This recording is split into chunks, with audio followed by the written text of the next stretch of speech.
नमस्कार बंधुरा आज के आपनादेर साथे 36 साइजेर सिंगल काटोरी काट ब्लाउजेर फुल काटिंगेर भिडियो आपनादेर साथे शेयर करब। तार जोन्नो अवश्यई भिडियोटा प्रथम थेके शेष पर्यन्त देखते थाकुन। चैनेले नतुन थाकले प्लिज चैनलटिके सबस्क्राइब करे देबेन।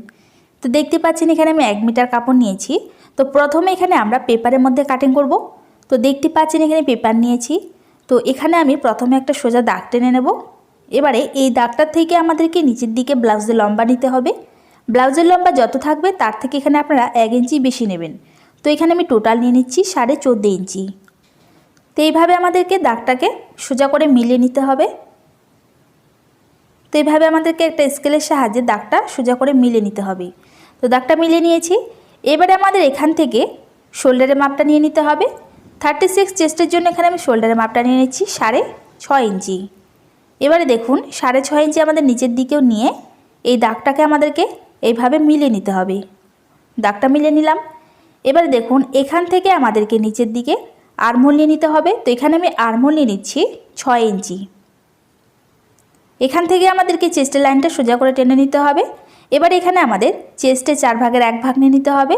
তো এখানে আমি নিয়ে নিচ্ছি 9 इंची আর 1 इंची নিয়ে নিচ্ছি এখানে আমি সেলাই মার্জিন, কারণ আমার চেস্ট আছে 36 इंची। এবারে দেখুন কোমরের 4 ভাগের 1 ভাগ নিতে হবে। কোমর আছে এখানে 32 इंची, 4 ভাগের 1 ভাগ নিলাম আমি 8 इंची। 1 इंची পেছন পাটের টেকিংয়ের জন্য আর 1 इंची আবারও এক্সট্রা সেলাই মার্জিন। তো উপরের চেস্টের মধ্যে আমরা যতটুকু সেলাই মার্জিন নেব ঠিক একইভাবে আমাদের নিচে কোমরের মধ্যেও কিন্তু একইভাবে সেলাই মার্জিনটা নিয়ে নিতে হবে। এবারে দেখুন নিচে বেল্টের জন্য আমাদের 3 इंची উপরে মার্ক করতে হবে। একইভাবে আমাদের এই সাইডেও 3 इंचीতে একটা মার্ক করতে হবে। এবারে দেখুন এই দুটো দাগকে আমাদেরকে একসাথে এইভাবে সোজা করে টেনে নিতে হবে। এবার এখানে আমাদেরকে আর্মহোলের গোলাইটা দিতে হবে। তো পেছন পাটের আর্মহোলের গোলাইটা দেওয়ার জন্য এখানে আমি 1 इंची 2 পয়েন্ট একটা মার্ক করছি। তারপরে এখান থেকে আমি পেছন পাটের আর্মহোলের গোলাইটা দিয়ে দিচ্ছি। যেহেতু এখানে আমি সামনের পাট আর পেছনের পাট একসাথে কাটিং করছি, তো এবারে দেখুন এখানে আমাদেরকে গলা চড়া নিতে হবে। তো গলার চড়াটা রাখছি এখানে আমি 34 इंचिর জন্য এখানে রাখছি 2 इंची। আর এখানে আমি সামন পাটের গলার লম্বাটা রাখলাম 5.5 इंची। আপনারা চাইলে এখানে 6 इंचिও নিতে পারেন। নিচের দিকে আমি চড়াটা একটু বেশি নিয়েছি, তো এখানে আমি 2.5 इंची নিয়ে নিলাম। এবারে আমাদেরকে এখানে রাউন্ড শেপ দিয়ে দিতে হবে। এবারে দেখুন যেখান থেকে আমরা বেল্টের শেপটা দিয়েছি এখানে আমাদেরকে 1 इंची উপরে একটা মার্ক করে নিয়ে এই যে আমাদের লাইনটা আছে এই লাইনটার আমাদের হাফ বের করে নিতে হবে। তারপরে এখান থেকে আমাদের এই শেপটা দিয়ে দিতে হবে। এবারে দেখুন এখানে আমাদেরকে কাটুরির খাপের মাপটা নিতে হবে। তো 36 চেস্টের জন্য এখানে আমি কাটুরির খাপের মাপটা নিচ্ছি 5 इंची। আপনারা চাইলে এখানে 5.5 इंचिও নিতে পারেন। এবারে দেখুন এখানে লাইনটা আমি সোজা করে নিয়েছি। গলার দিক থেকে উপরের দিকে আমি নিয়ে নিচ্ছি 1 इंची আর এখানে আমি আর্মহোলের এখান থেকে আমি নিয়ে নিচ্ছি নিচের দিকে 2 इंची। এই দুটো আমাদের কিন্তু কম্পালসারি নিতেই হবে গলার দিকে আর হচ্ছে আমাদের আর্মহোলের থেকে। এবারে দেখুন আমাদের এই তিনটে পয়েন্টকে একসাথে মিলিয়ে এইভাবে কাটুরির আকারটা দিয়ে দিতে হবে। তো এখানে আমি কাটুরির আকারটা দিয়ে দিয়েছি। এবার এখানে আমি আর্মহোলের দিকে 1 इंची উপরের দিকে এভাবে মার্ক করে নিচ্ছি সামন পাটের আর্মহোলের গোলাইটা দেওয়ার জন্য, ঠিক আছে। এবারে দেখুন এখানে আমার মার্কিং করা একেবারে কমপ্লিট। তো প্রথমে এখানে আমি সাইডের কাটিংগুলো করে নেব। যেহেতু এখানে আমি সামনের পার্ট আর পেছনের পার্ট একসাথে কাটিং করেছি সেক্ষেত্রে এখানে আমাদেরকে প্রথমে সাইডের কাটিংগুলো করে নিতে হবে। তো দেখতে পাচ্ছেন সাইডের কাটিংগুলো করে নিয়েছি। তো এটাই আমাদের পেছনের পার্ট। তো প্রথমে এখানে পেছনের পার্ট বের করব। এই মেন কাপড়টা আমি দুভাঁজ করে বিছিয়ে রেখেছি আর জয়েন্ট সাইডটা আমি নিচের দিকে রেখেছি। এবার এই ডাইসটা এইভাবে সুন্দর করে রেখে হুবহুব কাটিং করে নেব। তো দেখতে পাচ্ছেন এখানে আমি কাটিং করে নিয়েছি পেছনের পার্টকে। এবার এখানে আমাদের পেছন পার্টের মধ্যে গলার মার্কিংটা করতে হবে। চড়াটা নিয়ে নিলাম আমি এখানে 2 इंची। তারপরে দেখুন এখানে আপনারা চাইলে পেছন পার্টের মধ্যে যতটুকু ডিপ রাখতে চান সেই হিসেবে রাখতে পারেন। আমি এখানে 8 इंची রাখলাম গলার লম্বাটাকে পেছন পার্টের মধ্যে আর নিচের দিকে আমি নিয়ে নিলাম 2.5 इंची, ঠিক আছে। এবার এখানে আমাদেরকে এইভাবে একটা বক্স বানিয়ে নেওয়ার পরে আমাদেরকে এখানে এবারে গলার শেপটা দিয়ে দিতে হবে। আপনারা চাইলে যে কোনো শেপ দিতে পারেন, আমি এখানে রাউন্ড শেপ রাখলাম। এবারে আমাদের এই মার্কিং অনুযায়ী সুন্দর করে কাটিং করে নিতে হবে। তো দেখতে পাচ্ছেন পেছনের পার্ট কাটিং করা হয়ে গেলে এবারে আমাদেরকে এই ডাইসটা নেওয়ার পরে এখানে আমাদের সামন পার্টের কাটিংটাও করে নিতে হবে। তো যেভাবে আমরা এখানে মার্কিং করেছি ঠিক একইভাবে এখানে আমাদের হুবহুব কাটিং করে নিতে হবে। তো দেখতে পাচ্ছেন এখানে আমি সামন পার্টের কিন্তু কাটিংটাও করে নিয়েছি। এবারে আমরা কি করব, এই যে ডাইসগুলো আছে এগুলোকে রেখেই কিন্তু আমরা এবারে মেন পার্ট কাটিং করব। তো তার জন্য এখানে আমাদের কি করতে হবে, মেন কাপড়টা নিয়ে নিতে হবে আর মেন কাপড়টার উপরে এখানে আমাদের ডাইসগুলো বিছিয়ে রাখতে হবে। ঠিক আছে, এবারে দেখুন এখানে আমি হুবহুব যেমনটা ছিল ঠিক তেমনটাই কিন্তু ড্রয়িং করে নিয়েছি।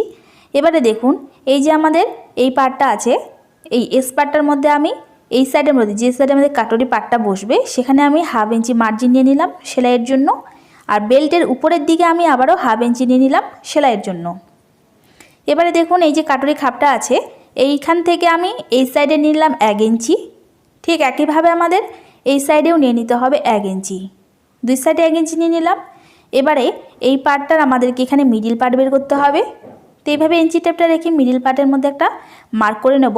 এবারে এই দাগটার থেকে নিচের দিকে আমাদের 1.5 ইঞ্চি নিয়ে নিতে হবে। এবারে দেখুন এই দাগটাকে আমাদেরকে এইভাবে মিলে নিতে হবে। তারপরে এই সাইডেও আমাদেরকে এইভাবে মিলাতে হবে। দাগটা মিলে নিয়েছি। এবারে দেখুন গলার উপরের দিকে এই সাইডে আমাদেরকে 2 পয়েন্ট বাড়াতে হবে। তারপরে এই দাগটার সাথে এইভাবে সোজা করে মিলাতে হবে।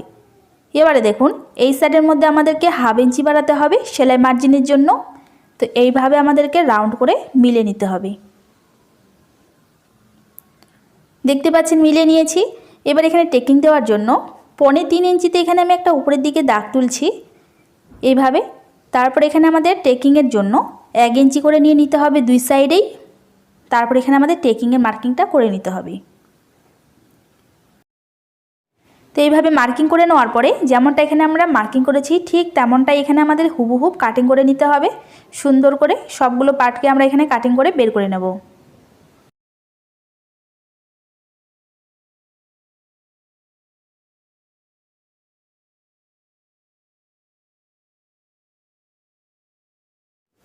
তো এইভাবে দেখতে পাচ্ছেন সবগুলো পার্ট আমি কাটিং করে নিয়েছি। এবারে আমরা হাতা কাটিং করে নেব।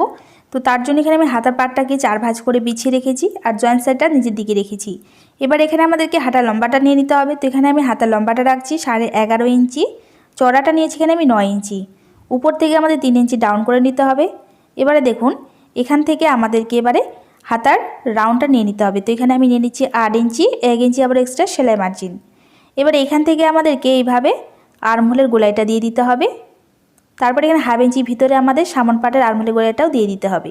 এবারে দেখুন হাতার মুহুরি নিয়ে নিচ্ছি আমি 5 ইঞ্চি, আর 1 ইঞ্চি আবারও নিচ্ছি সেলাই মার্জিন। এবারে দেখুন আমাদেরকে এই মার্কিংয়ের ওপরেই সুন্দর করে কাটিং করে নিতে হবে।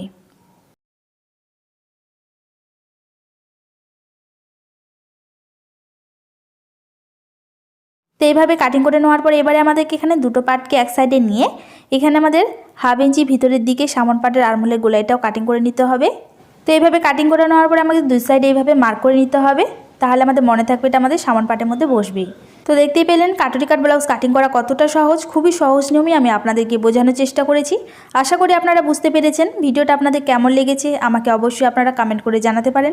ভালো লাগলে একটা লাইক করে দেবেন, চ্যানেলে নতুন থাকলে চ্যানেলটিকে সাবস্ক্রাইব করে দেবেন। সবাই ভালো থাকবেন, সুস্থ থাকবেন। দেখা হচ্ছে আবার একটা নতুন ভিডিওর সাথে।